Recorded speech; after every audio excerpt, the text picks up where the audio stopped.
There's something you can do better and I cannot do it. There's something I can do better na huwezi ifanya hata kwa njia yoyote ile. Nadhani hiyo ndio inaitwa talanta. So inasemekana kila mtu anakuanga na talanta yake. Kuna wenye talanta yao ni kucheza mpira, kuimba na hivyo, talanta ziko mingi tu. So mtu anajuanga talanta yake akiendelea kukua.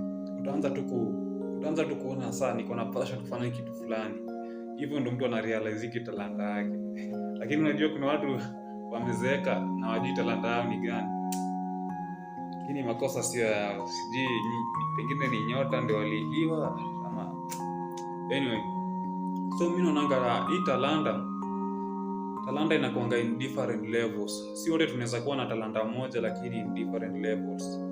Nikisema hivyo namaanisha kama tuseme footballers, tuseme kama who is the best footballer in Kenya, tuseme Olunga sasa, Olunga huwezi mkombea na Messi. Yes, Olunga is the best footballer and is talented in playing football. Lakini his level of talent sio kama ile ya Messi, unaona? Hivyo sasa ndio inakuanga. Hebu nishow hapo kwa comment. Wewe unajua talanta yako ni gani ama